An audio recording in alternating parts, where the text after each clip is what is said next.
everyone, it's us again. Yes, welcome to another episode of I Talk With You. But in the car. Yeah, so if you notice, we're in a slightly different environment here today. So our normal usual podcast usually is in, like our studio where we film, we invite our guests over. Today's episode also we'll be having our special guest, which you may or may not have seen before. We're going to get them and pick them up right now so that they can join us together while we do this Carpool podcast. Alright, so yeah, just to recap, my name is Nicole. And my name is Kylie. So we'll be the host for today's episode where we will be talking about something very fun, interesting, special, and our guest speakers today are someone that you may or may not seen in social media. Very prominent figures in Optimax Eye Specialty Centre, and we can't wait to have them on board. So let's go. Okay, so welcome back everybody. We have fetch our guest for today. As you can see over here, we have Dr. Chuah and we have Dr. Steven. Yes, good morning to doctors, and thank you also for joining us on this Carpool podcast that we have. Alright, so we're gonna get to know each other a little bit better. I think we know each other quite well already, but more for like the audience, they would like to know a little bit more about Dr. Steven and Dr. Chuah yourself personally lah. So I think we'll jump straight to the question of like, I think how everybody will obviously ask when we first meet you, how did you decide to become an ophthalmologist? I didn't really have an idea that I wanted to be an ophthalmologist, but I was just thinking, I worked a few years as a MO and just to see which was the suitable career for me. Then I then decided that later that ophthalmology was a field that is quite narrowed and specific, and I thought it would make me quite happy to continue on that. So that's why I became doing ophthalmology. We are quite happy that you continue on to this platform. Our path met this. Alright, how about you, Dr. Chuah? In the medical school, we started doing specialties back in year 4 of medical school, which was 5 years in total. So that was ophthalmology was my first division, the discipline, and it was fun because there was a mixture of medical as well as surgical cases, and the doctors are all nice and relaxed, and the best of all was there was no emergency, or very few emergency cases, which are really compatible to a good balanced lifestyle. And after 4 weeks of ophthalmology training, I was hooked, and I was never looking at other disciplines ever again. So I decided at age 25 that I would like to be an eye doctor. So let's just say, if you both are not an ophthalmologist, what do you think you will be doing in his life? I think from a long time already, even from when I was young, I think I was looking at medical school, so I don't think I would have been anything I was working towards that. So I think I would have been a doctor from a long time. If I couldn't be an eye surgeon, I think I would want to be a plastic surgeon, because I like all things beautiful. And I couldn't be a doctor ever, I would want to be an architect. Because again, you build beautiful things, you go around the world looking at beautiful things. So I think that would, like right now in ophthalmology, we are making people's eyes more beautiful. Even those who are much older coming in for cataracts, we are making them see more beautifully. So it is compatible, it is a life ethos, and it is something that I've chosen from the very beginning of my life. It's good that that we focus more on also giving the best performance in one's life. Yeah, that's a great thing to hear and to understand as well. So fun fact, Dr. Steven is actually the first ophthalmologist in Malaysia that does refractive surgery.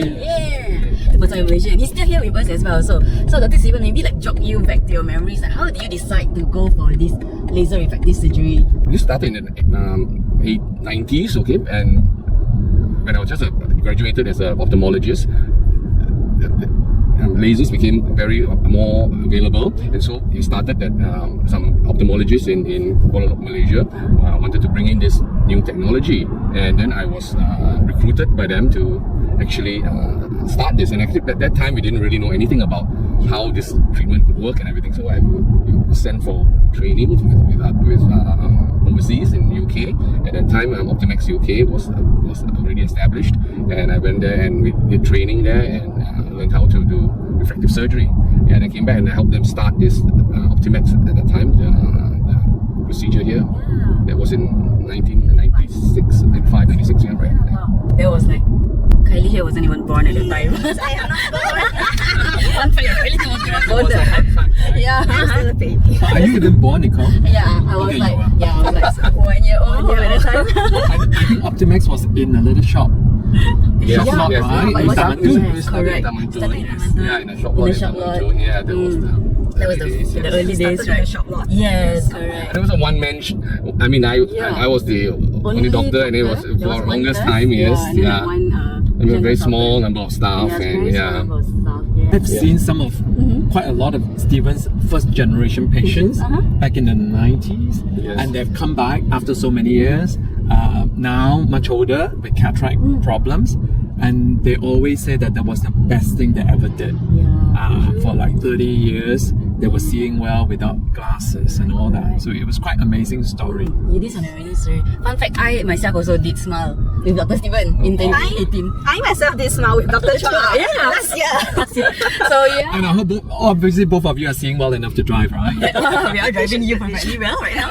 But this so happy to be able to speak to these two very prominent LASIK surgeries in Malaysia. Yeah, LASIK legends. Oh, you guys a nickname, LASIK legends. Well, we shouldn't be calling ourselves LASIK surgeon now. We should be calling ourselves smile surgeon. Yes, correct. Because that's the majority of procedures we do now, right? That is true. Smile is actually Smile Pro is one of the latest. It is the latest technology of refractive surgery. Yes, that's the newest and the latest. So we're still on the topic of Dr. Stephen and Dr. Chuah's profession as a doctor.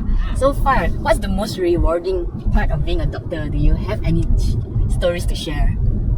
To see that the patients are the next day when after the procedure, they are like happy and they're smiling, and because it's suddenly a transformation for them, their eyes, they can see without glasses, and they're very happy about it, and it's like a whole new world has opened up for them, and they can sort of say, oh, I woke up this morning, I could see right across the room, I could see the clock on the wall, I was so amazed by this, and all the, I can get up and just go to the bathroom and just get ready, instead of having to search for glasses or contact lenses. So that, and the happiness that the patients they have shared with me, and then they're just so happy about that. I think that's really the really rewarding part of it. And the job was well done, and it produced what they expected it to be. That's really good. How about you, Dr. Chuah? But for the LASIK patients, like what Dr. Stephen was saying, people coming in to say to you that, oh, I missed, in the morning when I wake up, I don't need to reach up for my glasses anymore. That's the commonest thing that people tell us, that they still rummage for their glasses, but they felt that they don't need that anymore. Number one. Number two is the divers, the keen divers coming back and say, I can see in the sea what I used not to be able to. That generally applies to most of the outdoorsy patients that we have, going for their biking, going for the run, they don't need to wear glasses anymore. So that was rewarding. As far as my general ophthalmology cases are concerned, that would be the most rewarding thing, would be elderly, frail old lady coming in after the cataract surgery saying that I can now see, the colors look so much brighter. There's always this worry that as we get old, as we get frail, our vision goes and you can't see to feed yourself, to dress yourself. I think that's the greatest fear for a lot of people growing old. And now that they have regained their full vision, a lot of them could actually regain their life, regain their independence, which is really, really rewarding at the end of the day. Because oftentimes the elderlies always say, oh, I'm old already, it's okay lah, this is the best that I can see. But it shouldn't be that way. Yes, correct. The quality of life just drops and drops. You should still be able to live to your best potential. Don't let your vision limit you. Yeah, it makes them more active back again. When you are older, you become more you can suddenly see clearer. You can keep active. You go back to driving safely and all this sort of. It's changing, life changing sort of. Because a lot of them can't walk. Can't mobilize, and their children are not at home. So a lot of them are stuck at home by themselves, and sometimes Astro, the TV, is the only source of information and entertainment. And imagine if you can't even see your screen, that would be quite devastating. So so it is definitely a very, very kind of rewarding job that we do. Yes, I agree. Being a doctor is so selfless as well. So all you do is think of your patients, make sure they have the best health that they could, and definitely. Then we always are very grateful to all doctors, especially you guys as well. So, so being doctor, I know it's always a very busy, hectic time in the clinic. So what's your go-to way to unwind after a long day in clinics? Is there like a ritual, or what do you do to relax after a busy day?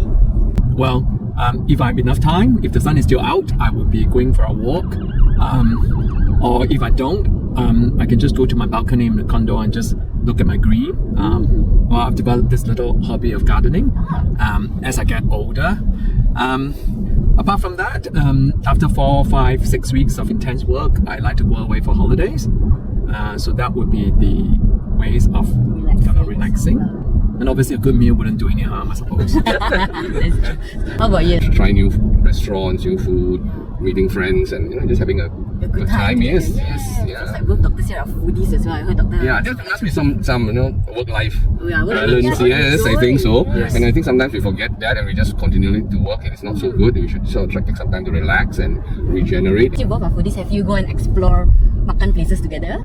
Yes, we do actually. Yeah, we do. Yes, sometimes we find out, one of us finds out a new place to go and it's been reviewed well, then we will try to go and try it out and give our own reviews on it. Dr. Stephen is very Insta friendly, so he knows all the in places to eat. Yes. Dr. Stephen was just talking to us on TikTok as well. Yes, well, he has gone into TikTok. I don't know that. I don't even have that account. No. Yeah, he's like very into the trend as well. He's not friendly like you were saying. Yes. So right, that's good to know that we still keep up with the trends as well. Find new things, things to explore together. Yes. You don't mind me asking in regards to food. So far, what's your favorite cuisine, doctor? If you have a favorite cuisine.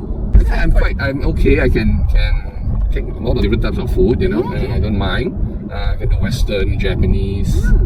Yep, I agree. Yeah. I always, when we go to restaurants, the first thing that nowadays people would ask, are you allergic to anything? I generally just respond that I'm allergic to bad food. I think, good food is universal, whether Japanese, Indian, whatever. So as long as it's good, I would eat it. Yes, happy to see the doctor's face light up when we talk about food also, right? Everyone's happy for food. Yeah, everyone's happy for food and whatnot as well. So other than being foodies and makan together, any activities that you guys do out of work? Because yes, you guys are doctors in the same field, same company, but you guys are also friends out of work, right? Yeah. Any things that you do together or anything that you enjoy doing together, the both of you? Well, we travel. We just came back from south of France after having spent like 2.5 weeks. Yes. Yeah, so we took trains, we drove, and we walked plenty, and obviously had plenty of food and drinks. Yeah. And drink. France is of course famous for all these things. Yes, so correct. Food and down here. Good to know that you guys are also foodie, travel together, good friends, in the same industry, work together. Yeah, because medicine could be quite lonely because you practice, you see your patients, you do your own work, and there's very, very little. There are very few things that you could co-manage with people, especially because we don't work in an institution, we don't work in a hospital, and our patients, we just see them for the eyes in Optimax. It's not like in a hospital you co-manage the patient with the cardiologist, with the gastroenterologist. So we don't do that. So in a sense, medicine could be quite lonely because you just mind your own. So it's good to have friends or colleagues that you can get along and then you can work together. Even though you don't co-manage patients, but at least you can chit-chat, you can spend time together and share your experience. Yeah, great. I'm so happy that you guys, cross paths as well. So and then, the bond, this friendship that you have also, is so long lasting. Correct. And yes, it will be like a forever friends kind of thing.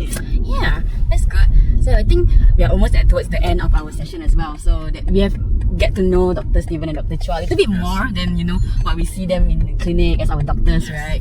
So thank you also so much for spending this Monday morning with us. Thank you. Yes. Thank you very much. And that we hope everybody had an informative and beneficial time, and that it was also a fun session for the both of you. Yes, it was definitely different. Definitely different, right? Yeah, so that's what we aim to do as well. So try to bring something different to the market, make it more fun, engaging, and also informative for all of us.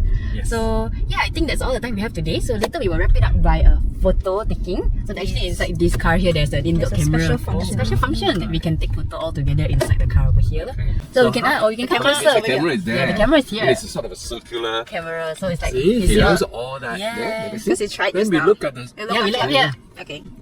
Okay.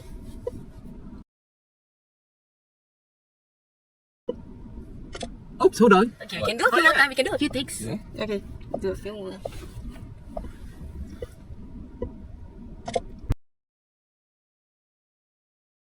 Alright, so that's all we have for today's episode in the Carpool Podcast. So we hope this session has been very fun, different, engaging, and that you know all our doctors a little bit better compared to just the persona of your doctors to do treatment and provide care for you. Alright, so these videos, well, and episodes will all be uploaded into our social media. You know, you can check us out on our YouTube, on our Spotify, and also small clips also will be expected and posted on our Instagram, Facebook, and also TikTok as well. Okay, stay tuned. Yeah, stay tuned and don't forget to follow us on all of those platforms. And you know, if anything related to the eye, you can always feel free to come by Optimax. Bye! Bye.